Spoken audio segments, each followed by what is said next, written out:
Hello friends, welcome to my new blog.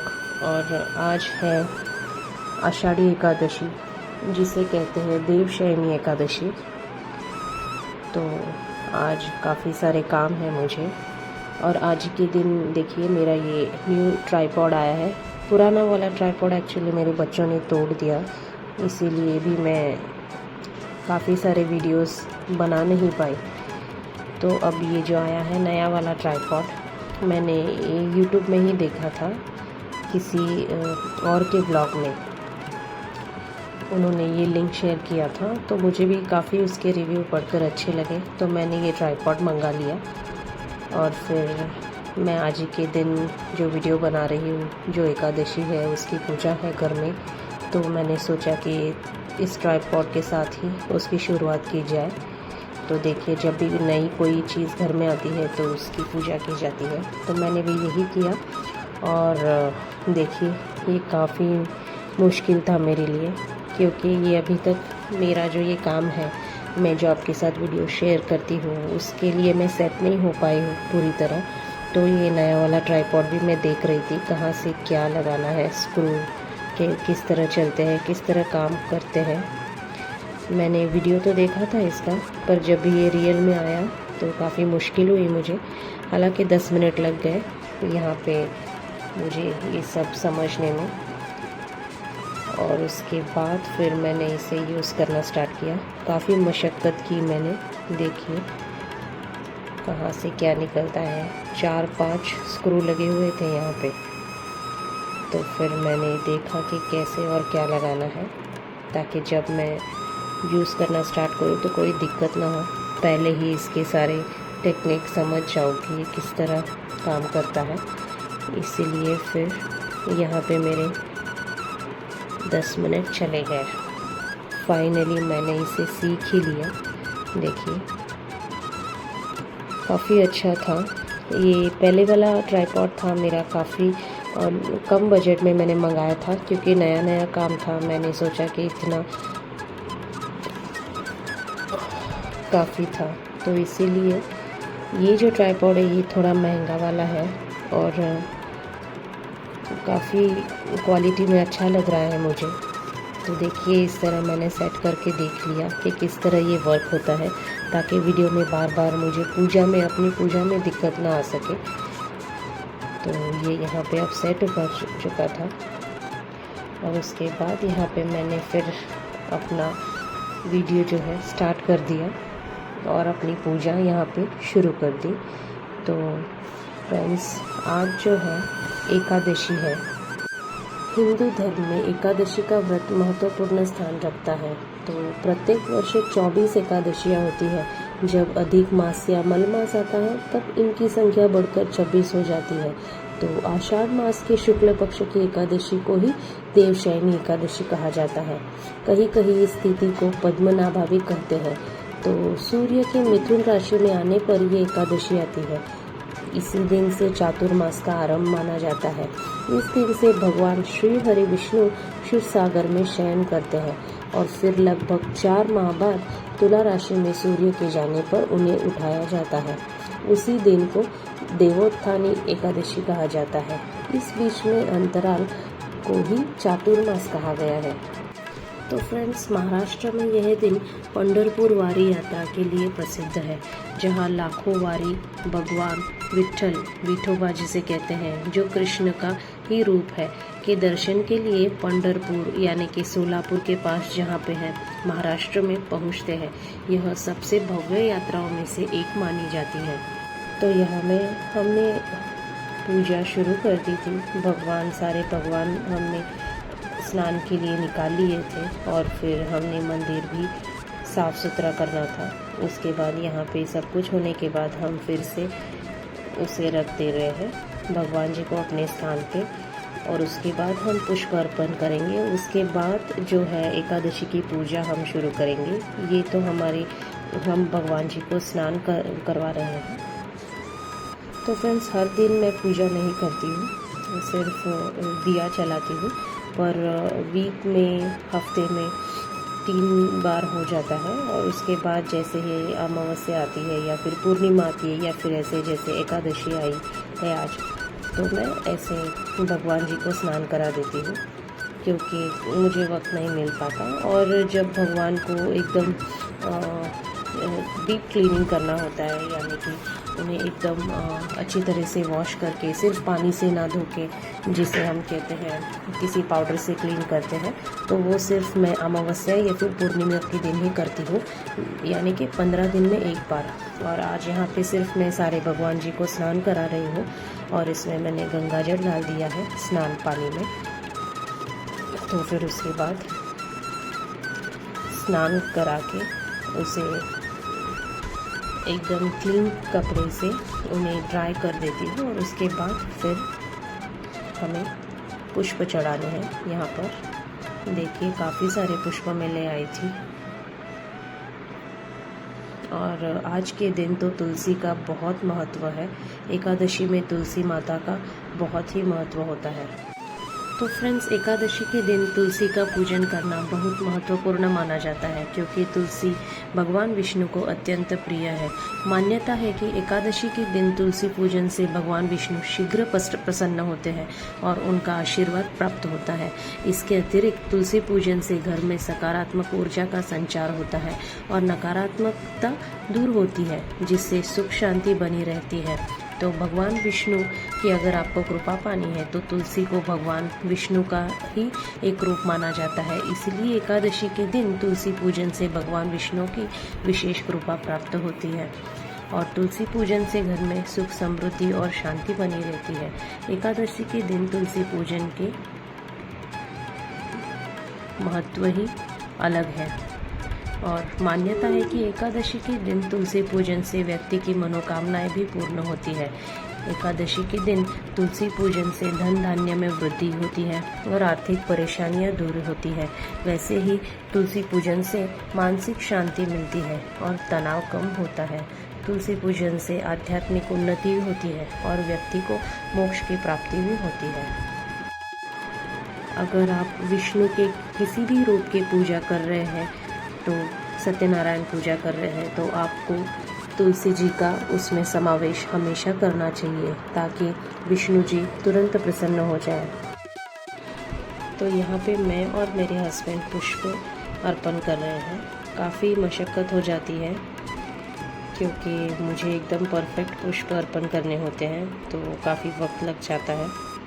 पर क्या है ना, जो ऐसे स्पेशल दिन होते हैं और भगवान जी को जब कुछ भी करना होता है, तो हमारे अंदर एक अलग ही ऊर्जा आ जाती है, तो थकावट महसूस नहीं होती। और यहाँ पे वही हो रहा है। तो देखिए, यहाँ पे हमने हर जगह फूल पुष्प चढ़ा दिए हैं, और सत्यनारायण भगवान जो है उनके लिए मैंने ये तुलसी की माला बना दी थी, तो ये तुलसी की माला उनके लिए। और उसके बाद बाकी के पुष्प यहाँ पे मेरे हस्बैंड अर्पण कर दे रहे हैं। और मैं आपको बताती हूँ, मेरी पूजा जो है यहाँ पे कंप्लीट हो गई है। देखिए,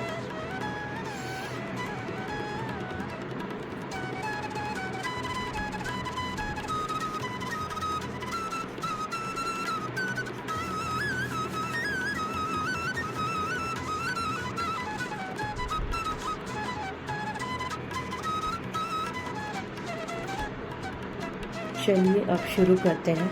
यहाँ पे हमारे विष्णु भगवान का अभिषेक। तो फ्रेंड्स, हम मराठियों में आज महाराष्ट्र में काफ़ी धूम मची होती है इस त्यौहार की। काफ़ी बड़ी यात्रा होती है ये, जो कि विट्ठल भगवान की होती है। विट्ठल भगवान फ्रेंड्स विष्णु का ही एक रूप माना जाता है। उन्हें अक्सर भगवान विष्णु या उनके अवतार कृष्ण का रूप माना जाता है। विशेष रूप से महाराष्ट्र और कर्नाटका में उनकी पूजा की जाती है। विट्ठल भगवान को विठोबा या पांडुरंग के नाम से भी जाना जाता है। उन्हें अक्सर एक युवा लड़के के रूप में दिखाया जाता है, जो कमर पर हाथ रखे हुए है, और कभी कभी उनके माथे पर शिवलिंग भी होता है। विट्ठल भगवान की पूजा के पीछे एक प्रसिद्ध कहानी है, जो पुंडलिक नामक भक्त से जुड़ी है।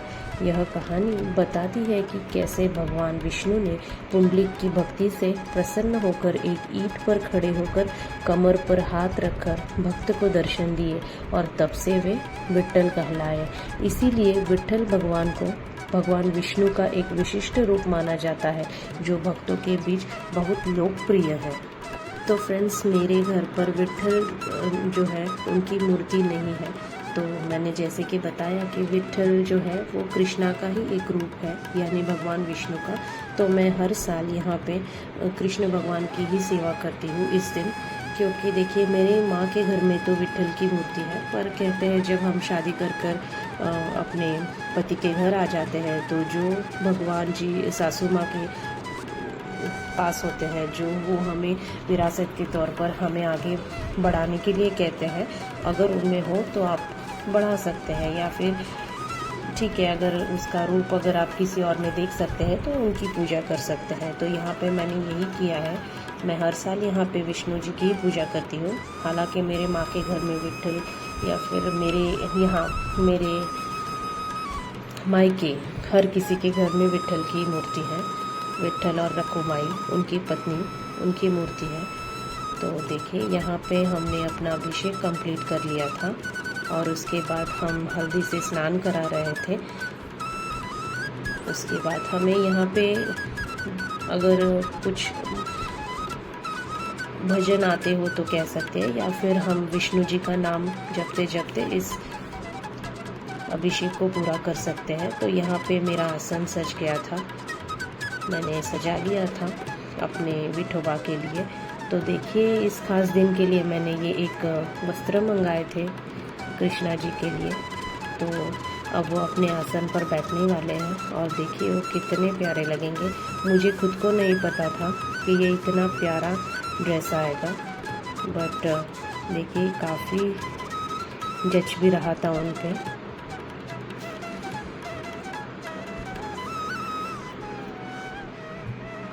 और ज़्यादा कुछ दिक्कत हुई नहीं मुझे उन्हें ड्रेस पहनाने में। ऐसा लग रहा था कि उन्हें ये ड्रेस काफ़ी अच्छा लगा, और वो खुद ही पहन रहे हैं।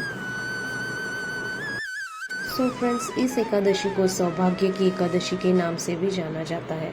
पद्म पुराण का दावा है कि इस दिन उपवास करने से जानबूझकर या अनजाने में किए गए पापों से मुक्ति मिलती है। इस दिन पूरे मन और नियम से पूजा करने से महिलाओं की मोक्ष की प्राप्ति होती है। देखिए हमारे विठोबा यहाँ पर सज चुके हैं, और कितने प्यारे लग रहे हैं। इतना सुंदर रूप इनका निखर आया है। तो मैंने जैसे कि आपको बताया कि तुलसी का समावेश इस पूजा में, यानी कि एकादशी की पूजा में से अवश्य करना चाहिए।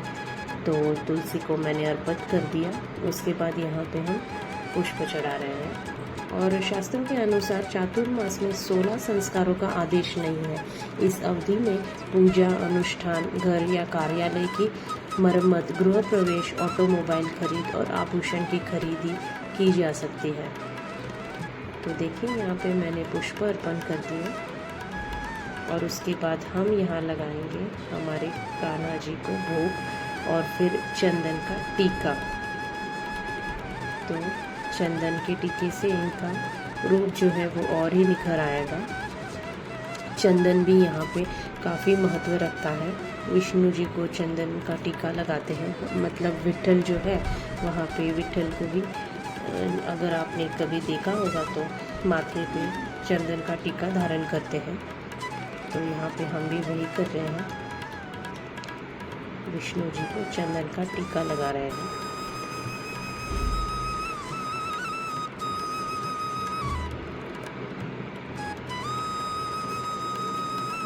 बस देखिए अब हो गई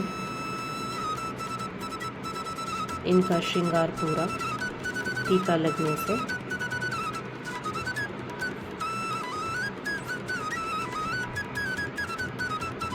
भोग भी चढ़ा दिया है।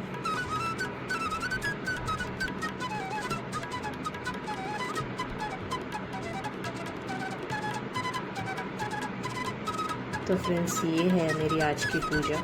और उसके बाद शाम को देखिए यहाँ पर मैं और मेरे हस्बैंड जो है वो विष्णु सहस्त्र नामावली की सेवा कर रहे हैं। और ये जो है इसमें विष्णु के 1001 नाम होते हैं जिन्हें हमें कहना होता है, और साथ ही में उसके साथ एक एक तुलसी का पत्ता हमें विष्णु जी को अर्पण करना है। तो ये जो सेवा है ये मैं हर साल करती हूँ।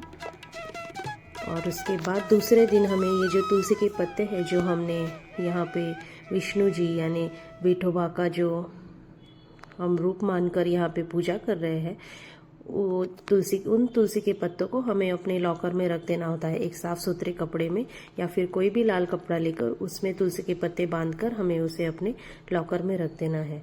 तो हर साल मैं इसे चेंज करती हूँ। तो शाम को हमारी ये सेवा चल रही थी। ज़्यादा से ज़्यादा 45 मिनट्स लग जाते हैं। 1001 नाम है ये विष्णु जी के, जो हमें दोहराते दोहराते तुलसी के पत्ते यहाँ पे अर्पण कर देने हैं। तो देखिए, चलिए हम यहाँ पे अपनी पूजा कंप्लीट करते हैं। उसके बाद ये जो है शाम का समय हमने यहाँ पे धूप जला दिया था। तो और इसी के साथ मेरी यहाँ पे एकादशी की पूजा हो जाती है कंप्लीट। अगर आपको मेरा ये वीडियो अच्छा लगे तो प्लीज़ लाइक कीजिए और मेरे चैनल को सब्सक्राइब कीजिए। मिलते हैं ऐसे ही एक अच्छे वीडियो में, तब तक के लिए गुड बाय।